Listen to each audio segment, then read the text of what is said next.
경제를 잘 알지 못하는 사람을 위한 당장 내 돈이 되는 정보, 머니클래스. 오늘은 최근 주식시장의 뜨거운 이슈들을 알기 쉽게 정리해보는 주식 핫 키워드 시간입니다. 전문가 바로 만나보죠.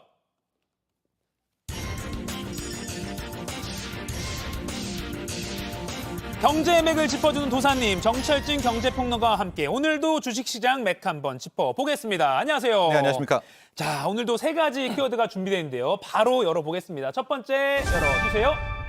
이스라엘, 팔레스타인, 하마스 전쟁 네. 증시 영향은 지금 저희도 현장에서 이도성 기자가 매일 저녁에 전해드리고 있고, 근데 이게 피해자가 많이 나가고 있지만 이게 경제 코너니까 경제적인 파장도 한번 좀 짚어볼 필요가 있는 것 같습니다. 네. 전 세계 금융시장이 지금까지는 생각보다 좀 차분한 것 같아요. 네. 오히려 차분을 넘어서서 일종의 좀 상승을 하고 있는 그런 그래요? 상황이 됐었는데요. 예. 일반적으로 이렇게 전쟁이 일어나게 되면 금리는 폭등하게 되고요. 또 달러가 강해지는 이런 현상이 나오는 게 일반적입니다. 네. 그런데 이번에 너무나도 안타까운 또 이스라엘과 하마스 간의 이런 전쟁 이후에 네. 시장의 방향은 실은 그간의 방향과는 전혀 다르게 움직였다는 점이 특징적인 건데요. 예. 조금 뒤에서 또 이야기를 하겠지만 이제 전쟁 발발하고 나서 가장 주목했던 것이 금리였었습니다. 예. 금리가 튀어오르게 되면 정말 시장은 무너질 텐데 때마침 나왔던 연준의 또 하나의 코멘트, 이건 이제 뒤에서 분석하게 될 텐데 네. 오히려 이런 상황에서 기준금리를 올리지 말자, 이런 의견들이 나오면서 시장 금리가 큰 폭으로 떨어지는 이런 역설이 나왔고요. 예. 동시에 달러도 강해지기는커녕 상대적으로 약세가 나왔고요. 어허. 가장 또 걱정했던 부분 중에 하나가 유가였었는데, 풍동이니까. 원래 첫날은 튀어오르긴 했지만 이후에는 상당히 안정적인 모습을 보이게 되니까 예. 이런 흐름 속에서 오히려 주식시장은 오르고 또 오르고 계속해서 오르는 이런 현상이 나왔던 게 이번에 자산시장의 모습이었다, 이렇게 정리해볼 수 있겠습니다. 그러니까 차분한 걸 넘어서 오히려 조금 평소대로라면 좀 뭐랄까요? 호전됐다? 좋아졌다. 중립보다도 더 좋아지고 있는 자산시장만 놓고 보면 그렇습니다. 네, 그렇군요. 이게 아까 주가가 이렇게 오르고 있는데 그럼 방산주 이런 것도 좀 영향을 받겠죠? 맞아요. 또 여기 주식이 오르는 데 있어서는 네. 방산주라든가 네. 특히 첫날에 유가가 오르면서 정유주들이 튀어오르면서 큰 틀에서 힘을 받게 주가를 올렸고요. 네. 또 하나가 저 첫 번째 나오는 저 금리 그래프인데 그동안 주식시장을 계속해서 괴롭혔던 것이 금리 급등이었습니다. 예. 시중금리가 5%, 6% 가면 주식할 이유가 없겠죠. 네. 다 은행에 예금하면 될 테니까. 그러니까요. 근데 금리가 떨어졌다는 점이 전반적으로 주식시장에 오히려 호재로 작용했다, 이렇게 볼 수 있겠습니다. 네, 그럼 지금 상황은 그렇고 앞으로 이제 증시에 미칠 영향을 좀 전망해 보자면 어떻게 보십니까? 이렇게 생각해 보시면 될 것 같아요. 이스라엘, 혹은 팔레스타인, 네. 이런 나라들이 세계 경제에서 차지하는 존재감은 거의 없죠. 그래요. 그럼에도 불구하고 이스라엘, 하마스 간의 전쟁에서 우리가 두려워했던 것은 결국 여기가 중동 지역이고 네. 이것이 확전될 경우 이제 국제 유가를 건드리는 것이 가장 큰 걱정이었습니다. 네. 현 상황에서 다시 유가가 폭등하게 되면 인플레이션, 물가는 오르게 되겠고요. 물가가 오르면 중앙은행들은 가만히 있지 않겠죠. 또 금리를 오르고 시중금리가 오르고 자산시장은 폭락하고 이런 가계부채 문제, 이런 것들이 나올 텐데 네. 실질적으로 현재까지를 놓고 보면 아직 확전 양상은 아닙니다. 가령 이번에 미국 같은 경우에도 최소 14명의 미국인 피해자, 사망자 발생했는데도 네. 지금 본격적으로 미국이 지상군을 투입한다라든가 하고 있지는 않고요. 예. 당초에 지금 많이 의심을 가고 있는 하마스 배후에 이란이 있었는가, 이란이 여기에 하마스를 대해서도 도와준 거 아니냐? 예. 이란이 스스로 발뺌을 하고 있는 이런 네. 상황이 됐기 때문에 아직까지는 현 상황에서는 확전 양상이 나오고 있지 않은데요. 네. 특히 이스라엘과 팔레스타인, 저 가자 지구만 놓고 본다면 예. 여기가 원유가 많이 나오는 지역은 아니거든요. 예. 근데 우리가 두려워했던 것은 이것이 확전이 되게 되면 이제 이란이 여기에 주범이다. 예. 그럼 미국과 뛰어들면서 미국과 이란의 대리전이 되면 이제 여기가 호르무즈 해협인데요. 전 세계 원유가 다 여길 지나야 되죠. 이제 여기 봉쇄되고 예. 유가 폭등인데 아직까지 우리가 가장 이번 전쟁에서 두려워했던 유가 폭등 부분은 확전이 이어지지 않으면서 나타나고 있지 않은 이런 상황이라고 해서 앞으로도 당분간 확전이 되냐 안 되냐 부분들, 네. 그리고 두 번째가 유가가 어떻게 움직이느냐가 이제 또 다른 우리의 관전 포인트가 될 것 같습니다. 그렇군요. 이란이 주요 산유국이라 이란이 하마스와 이번에 어떻게 뭐 동조할 것인가 아닌가 이걸 좀 잘 지켜본 분들이 많았는데 네. 먼저 말씀하신 대로 이란이 발을 뺐으니까 네. 이건 좀 앞으로 좀 지켜보긴 해야 될 것 같아요. 맞습니다. 이건 계속 봐야 돼요. 아직은 뭐 우리가 예단하기는 힘든 대목입니다. 네, 알겠습니다. 그리고 뭐 유가 관련해서 또 항공주도 영향을 받게 되잖아요. 네. 뭐 그런 것도 좀 지켜봐야겠네요. 그렇습니다. 이제 유가가 좀 오르면서 뭐 정유주도 오르고 항공주는 오히려 악재니까 떨어지고 이런 모습도 나오기는 했었지만 예. 현 상황에서는 또 유가가 오르다가 또 다시 또 안정을 이제 안정적이니까. 차지하고 있어서 현재 방산주 같은 경우에는 네. 상당 부분 좀 시세가 나고 있습니다. 방위산업주 같은 예. 경우에는. 그러나 이제 정유주, 뭐 항공주 이런 것들은 첫 주 이렇게 좀 움직이다가 예. 약간 또 다시 관망세가 나오고 있고요. 예. 전반적으로 지금 주식시장은 계속 말씀드리지만 이 국채금리, 금리가 지배하고 있다 이런 생각을 하시면 네. 될 것 같아요. 이 이슈는 실시간으로 계속 흘러가고 있기 때문에 네. 뭐 다음 주에 혹시 추세가 많이 변하면 한 번 더 다루기로 하죠. 네. 자, 아무튼 뭐 사상자를 많이 안 내고 빨리 좀 평화적으로 마무리됐으면 하는 바람입니다. 자, 두 번째 키워드로 넘어가 보겠습니다. 두 번째 키워드는요. 기준금리 동결 유력. 이게 또 우리 시간은 오늘 밤이죠. 미국에서 중요한 지표가 또 하나 나오잖아요. 그렇습니다. 네. 이제 앞서 우리가 금리 했던 이야기는 시중금리, 네. 시장금리라는 이야기였었고요. 지금 이야기는 그것의 시작이 되는 기준금리. 네. 우리는 한국은행이 정하는 거, 미국은 연준이 정하는 바로 이 기준금리인데 예. 당연히 기준금리를 올린다, 앞으로 더 올릴 거야라고 하면 시중금리는 따라서 오를 수밖에 없겠죠. 네. 자, 그래서 이제 앞으로 미국이 11월 1일 있을 11월 FOMC 회의에서 기준금리를 어떻게 할 건가가 굉장히 중요한 관건이었었는데 네. 앞서 제가 약간 살짝 언급을 했을 때 뭐 전쟁 나오고 동시에 오히려 연준이 그동안은 올린다 하다가 갑자기 좀 분위기가 많이 바뀌었다 이런 이야기를 하지 않았었습니까? 네. 실제로 그렇습니다. 아. 지금 미국의 중앙은행인 연준 내부의 분위기가 상당히 달라지고 있는데요. 네.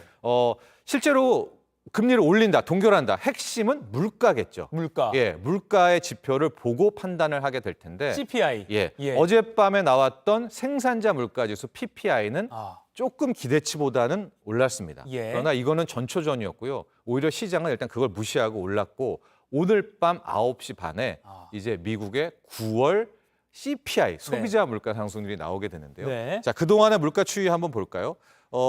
2023년 1월에 6%, 실은 2022년으로 가면 저게 9%까지 갔던 거예요. 예. 쭉 떨어졌다가 다시 이제 3.2, 3.7까지 왔는데 현재 나오게 될 예상은 3.6% 정도 예상치를 기대하고 있고요. 예. 만에 하나 이 정도 예상치가 나온다고 해도 시장은 나쁘게 반응할 것 같지는 않아요. 근데 이것은 우리가 말하는 이제 헤드라인, 전반적인 물가고 특히 기준금리를 올린다 내린다에서는 여러 번 설명해 드렸죠.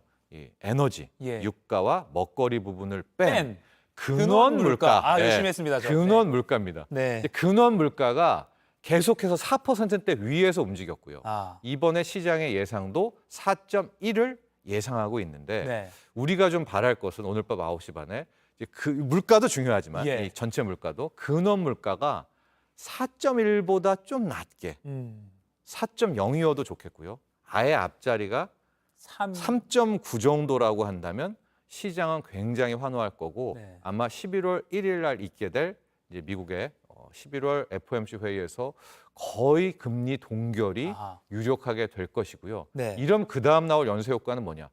이제 중앙은행이 금리 안 올린대. 그러면 앞서 우리가 첫 번째 차트에서 봤던 네. 시중금리라고 할 수 있는 그 미 국채 금리는 더 빨리 떨어지겠네요. 떨어지게 되는. 예. 그래서 이제 그 시작점을 보게 되는 네. 오늘 밤에 미국의 9월 소비자 물가 상승률이 꽤 중요하게 될 그런 지표가 될 것 같습니다. 일단 좀 주요 인사들 무슨 뭐 지역 연준 뭐 총재 이런 사람들이 더 안 올려도 될 것 같아 식의 발언 좀 나온 게 있지 않나요? 지금 이렇게 나오고 있는데. 네. 네네. 뭐 이런 사람들이 왜냐하면 이제 연준 인사들이 발언을 한다는 것은 예. 이제 이들의 속내도 알 수 있고 예. 이들은 어느 정도 물가 지표를 좀 보고 있으니까 예. 물가 부분에 대해서도 좀 뭔가를 알 수 있는 거 아니냐는 추정입니다. 예, 예. 그런 확신 때문에 최근에 더 온기를 불어넣게 된 건데요. 네. 라파엘 보스틱이라는 애틀랜타 연은 총재.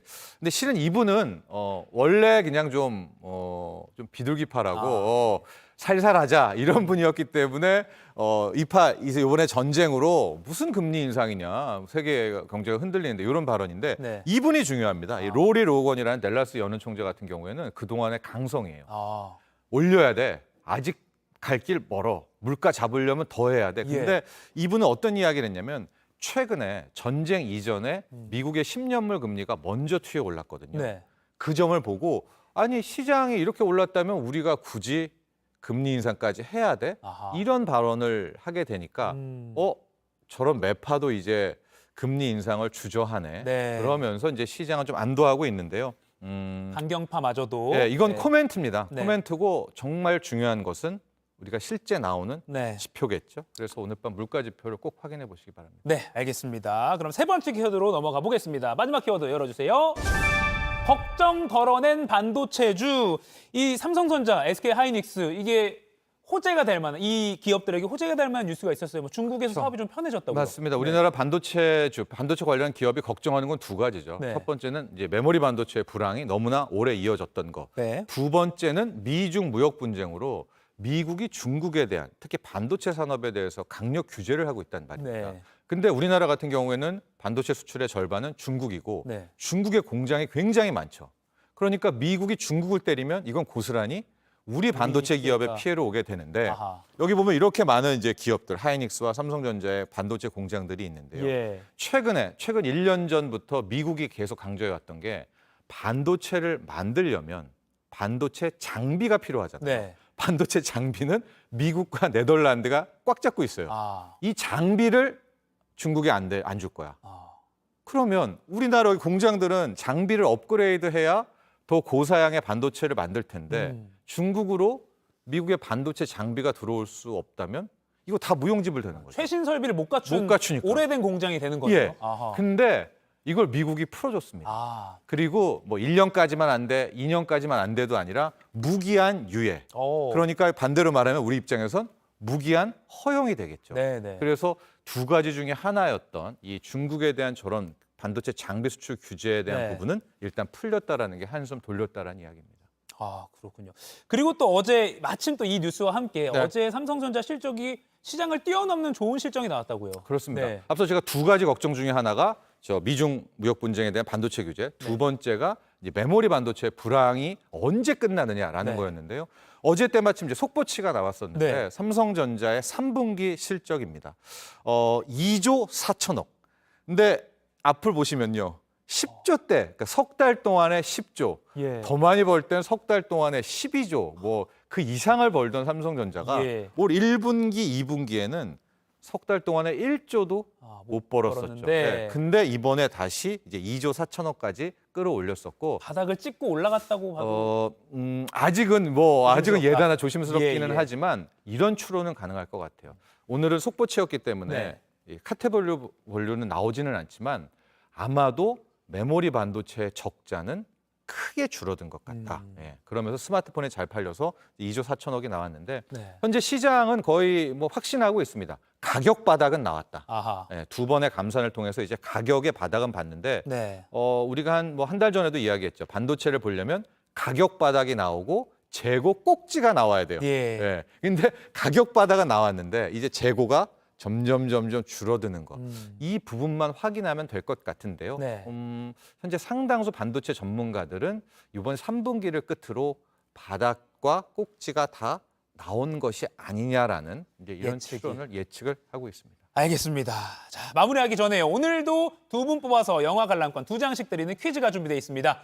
미국 연준이 금리를 결정할 때 고려하는 중요한 지표가 우리 시간으로 오늘 밤에 발표됩니다. 소비자 물가와 관련된 이 지수를 뜻하는 영어 단어 무엇일까요? 1번 CPI, 2번 CMA, 3번 CSI. 자, 정답 골라서 지금 상클 생방송이 나가고 있는 JTBC 뉴스 유튜브 실시간 댓글창에 남겨주시면 두 분 뽑아서 방송 말미에 발표해드리도록 하겠습니다. 지금까지 머니클래스 정철진 경제평론가와 함께 이야기 나눠봤습니다. 고맙습니다. 감사합니다.